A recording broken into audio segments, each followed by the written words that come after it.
Hello friends, स्वागत है आप सभी का हमारे चैनल में। तो कैसे हैं आप सब? उम्मीद करता हूं बहुत ही अच्छे होंगे। तो आइए हम लोग आज जानते हैं बिहार पुलिस कांस्टेबल भर्ती जो 2023 में 21,391 पदों पर लेनी है, उसके लिए यहां पर एक नोटिस जारी है। तो आपको बता दें कि नया नोटिस में बताया गया है कि दिसंबर में एग्ज़ाम होगा। ठीक है, तो आपको वो नोटिस अभी ऑफिशियल वेबसाइट पर नहीं दिया गया है। तो मैं आपको एक वीडियो शेयर करूँगा जिसमें पुलिस मुख्यालय से कुछ बातें बताई गई है। तो क्या कुछ मुख्यालय में बातें कही गई है, तो आइए हम लोग सुनते हैं और जानते हैं वीडियो के माध्यम से। आप हमारे चैनल पर नए हैं तो चैनल को सब्सक्राइब करके बेल आइकन प्रेस कर लीजिएगा ताकि इस तरह का अपडेट आपको मिलता रहे। चलिए दोस्तों, हम लोग सुनते हैं क्या कुछ मुख्यालय से नोटिस आया है।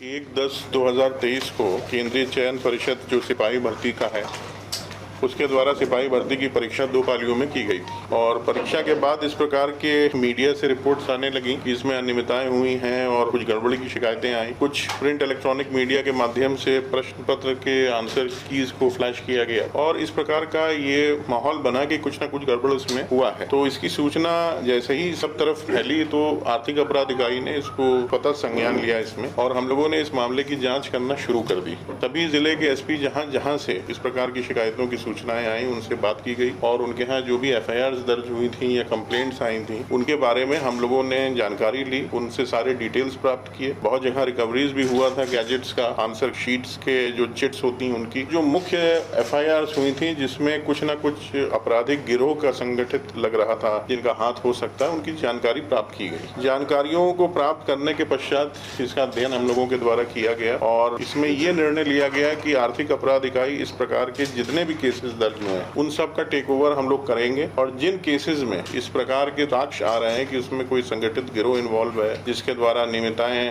के जरिए पूरी प्रोसेस को विशेड किया गया है, जो एग्जामिनेशन की स्पिरिट होती है उसके साथ खिलवाड़ और छेड़खानी की गई है और बहुत से अच्छे और जो मेहनत करने वाले बच्चे उनके भविष्य के साथ भी एक प्रकार का ये छेड़खानी है, दुस्साहस है, ऐसे सभी मामलों की एफआईआर्स को हम लोगों ने अलग से देखा और इसके बारे में फिर ये निर्णय हुआ कि इन सारे मामलों को आर्थिक अपराध इकाई की एक विशेष टीम इसका इन्वेस्टिगेशन को देखेगी, क्योंकि ऑलरेडी कमीशन के द्वारा दोनों पाली में परीक्षा हुई थी उसको कैंसिल कर दिया गया है और आगे भी जो 2 शिफ्ट होनी थी उनको भी उन्होंने स्थगित किया है। तो अब ये सारे मामलों को ईओयू के द्वारा टेक ओवर कर लिया गया है और हम लोग इसमें बहुत गहराई से इन्वेस्टिगेट करेंगे। जो भी इसमें दोषी होगा, मैंने पहले भी कहा है कि चाहे वो कोई भी हो, सरकारी कर्मचारी हो या प्राइवेट इंडिविजुअल होगा, उसके विरुद्ध कठोरतम कानूनी कार्रवाई की जाएगी और इस पूरे प्रकरण में जो लोग भी दोषी पाए जाएंगे, जो भी मॉडस ऑपरेंडाई उन्होंने इस्तेमाल किया है, जो विशिएट किया है जिससे एक प्रॉपर एग्जामिनेशन का माहौल, उनकी तह तक अनुसंधान जाएगा और उनके विरुद्ध कठोरतम कार्रवाई हम लोग करेंगे। कुल मिला के अभी तक जो हमारे पास डिटेल्स आए हैं वो बिहार के 40 में से 21 जिलों में एफआईआर दर्ज हुई जिसमें 67 केसेस दर्ज हुए हैं और इसमें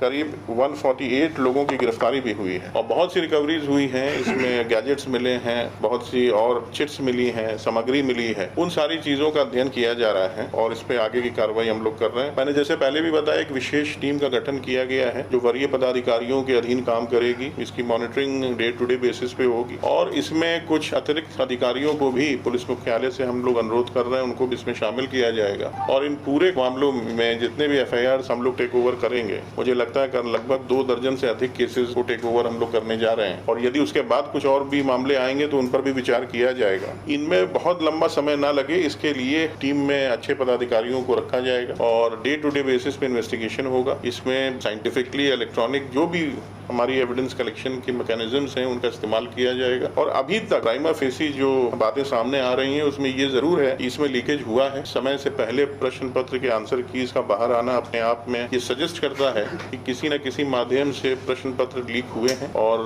कुछ लोगों के द्वारा उसके आंसर कीज बना के सर्कुलेट किया गया है और इसमें पैसे का भी लेन देन के साक्ष्य प्राप्त हुए हैं। अभी तक बहुत से कैंडिडेट्स के द्वारा भी ये बताया गया है कि उनको इस प्रकार के यूपीआई ट्रांजैक्शन के माध्यम से पैसे देने को कहा गया था और बाद में ये काफी वाइड स्प्रेड हो गया, हर जगह इस तरह की चीजें सामने आने लगी। तो ये अब इसमें किसी प्रकार का संदेह नहीं है लीकेज के इशू पर और उसी पे हम लोग अब अनुसंधान करेंगे। इसमें जो लोग भी हैं इन्वॉल्व, जैसे भी हैं, है, इसकी क्या भूमिका है वो आने वाले समय में पता चल जाएगी। हम लोगों ने इसमें बहुत पब्लिक के भी लोगों से, स्टूडेंट से भी बात किया है, उनके द्वारा भी हम लोगों को काफी सूचनाएं दी गई हैं। और मैं आपके माध्यम से भी ये चाहूंगा कि हमारा जो टोल फ्री नंबर है आर्थिक अपराध इकाई का 0612 जो कोड है पटना का 2216-236 2216-236, ये टोल फ्री नंबर पर जो भी व्यक्ति किसी भी प्रकार की सूचना देना चाहता है, इस एग्जाम में जो गड़बड़ियां हुई हैं उससे रिलेटेड कोई भी बात हो, तो हम लोग उसका स्वागत करेंगे और उनकी जो भी इंफॉर्मेशन है उसको ग्रहण करेगा आर्थिक अपराध इकाई, और उस पर भी हम लोग जांच पड़ताल करके जो भी उसमें यथोचित कार्रवाई करना है वो की जाएगी। इसके अलावा हमारा ईमेल आईडी भी है जिस पर अपनी इंफॉर्मेशन या जो भी डिटेल्स उनको शेयर करना है पब्लिक कर सकती है। ये cybercell-bih@nic.in है, तो इसका भी इस्तेमाल किया जा सकता है। अपनी सूचनाएं हमारे साथ शेयर करें।